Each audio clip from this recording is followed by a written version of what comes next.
I found my daughter in the woods, barefoot, bleeding, barely breathing. She looked at me like she did not recognize the world anymore. And then she whispered something that still burns my chest when I breathe. It was my Emil. She said my blood was dirty. The forest was silent except for my heartbeat crashing in my ears. Leaves crunched under my knees as I dropped beside her. Her skin was cold. Her lips were cracked. Her little hands were shaking. I pulled her into my arms and kept saying her name, over and over, like if I stopped she might disappear. Mommy is here. I am here. You are safe. Her eyes fluttered. She swallowed hard. Grandma said I had to be cleaned. That was the moment something inside me snapped. Not loudly, not dramatically, quietly, permanently. I wrapped her in my jacket and carried her out of the woods. My legs felt heavy, but my mind was sharp. Sharp like it had never been before. The sirens came later. The questions came later. The lies came immediately. She wandered off. She is confused. Kids imagine things. My Emil stood there crying. Hands clasped. Voice trembling. I loved her like my own. I wanted to scream, but I smiled. I nodded. I thanked her. Because Grandpa taught us something important. Never show your enemy your rage. Show them your plan. At the hospital, my daughter slept with tubes and bandages. Machines hummed softly. The smell of disinfectant filled the air. The lights were too bright. The hallway felt endless. I sat beside her bed, holding her fingers, counting every breath. Every rise of her chest felt like permission to keep living. I texted my brother. It is our turn. Time for what Grandpa taught us. 3 dots blinked. Then one message came back. I am ready. Let me tell you who I am. My name does not matter, but my blood apparently does. I grew up learning how to stay quiet, how to survive loss, how to read a room before speaking. After our parents died, Grandpa raised us with rules that sounded simple, but they saved us more times than I can count. Observe first. Record everything.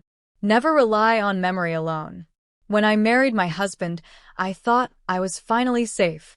He was gentle, soft-spoken, the kind of man who apologized even when he was not wrong. He loved me. I know he did. But he was afraid of his mother. She controlled everything. Her smile was polished, her words wrapped in prayer, but her eyes were always measuring. From the day my daughter was born, she watched her closely. Too closely. She checked her skin, her hair, her eyes. She is darker than us. She would say it softly, almost sweet, like an observation, not a warning. I laughed it off. I told myself I was being sensitive. I told myself love would fix it. I was stupid. When my husband died in an accident 2 years ago, everything changed. The house got colder. The smiles disappeared. The prayers became warnings.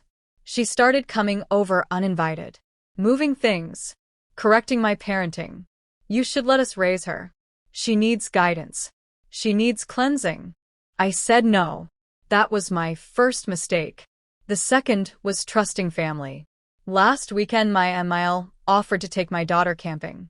A bonding trip, she said. She smiled too wide. But I ignored the knot in my stomach. My daughter begged. Please, Mommy. She misses Daddy. I agreed. I pecked her bait. Folded her clothes. Slipped her favorite sweater inside, even though it was warm. I kissed her forehead. I watched them drive away. And I stood there longer than I should have. That night, I slept badly. Dreams full of dirt and fire. Dreams where I was screaming but no sound came out. At dawn, my phone rang. She is missing. I did not scream. I did not cry. I felt hollow. I drove like I had no soul. The woods stretched endlessly. Police everywhere. Flashlights cutting through shadows. Every minute felt stolen. They found her near the old creek, hidden behind fallen branches, like someone tried to forget her. At home that night after the hospital, I bathed my daughter gently, washed dried blood from her knees, from her ankles, from behind her ears. She stared at the wall, silent. Grandma said I was bad inside. She said Daddy would be ashamed. My hands stopped moving. My throat burned. I kissed her hair, and I promised her something. No one will ever hurt you again. Later that night, my brother arrived. He did not knock. He never does. He looked at my face and nodded. She crossed a line. Yes. She did. We sat at the kitchen table like we used to as kids. No emotion. Just focus. Grandpa raised us after our parents died. He was a quiet man, but not weak. He taught us preparation, patience, documentation. You never strike without proof. You never strike without witnesses. The next morning I visited my MIL. Alone. I wore neutral colors. I kept my voice steady. She welcomed me with tea, hands shaking just enough to seem innocent. I am so glad she is safe. I smiled. She told me everything. How worried she was. How scared she felt. How children sometimes lie. Her face froze when I stopped reacting. I am sure she is confused. Maybe, I said calmly. But confusion leaves marks. And I pulled out my phone. Photos. Bruises. Scratches. Doctor reports. Her breath caught. You are accusing me. No. I said softly. I am recording you. Her eyes darted to the phone. You cannot prove anything. That is when I leaned forward. My brother can. Her face went pale. He was there that weekend. Watching. Recording. Because Grandpa taught us. Trust but verify.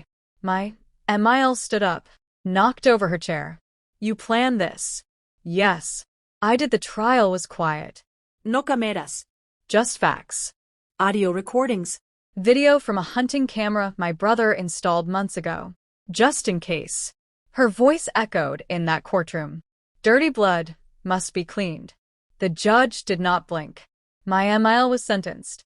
Not for beliefs, but for abuse, neglect, attempted harm. My daughter testified via video, holding my hand. Her voice steady. Stronger than anyone expected. Grandma litt. That was enough. After everything, we moved away. New town, new school, new forest. This one is playgrounds, not secrets. Sunlight instead of shadows. Sometimes my daughter still wakes up crying. Sometimes she asks why Grandma hated her. I tell her the truth. Some people are afraid of what they cannot control, so they try to destroy it. She nods, braver than most adults. Last week she came home smiling. Mommy, my teacher says my skin is beautiful. I hugged her tight, longer than usual. It is. And so is your blood, because it carries strength, survival, and memory. My phone buzzed later that night. From my brother. Grandpa would be proud. I looked at my daughter, sleeping peacefully. Moonlight on her face. And I whispered back to the darkness. You should have never touched my child. Because I am not dirty blood. I am the kind that remembers. And never forgets.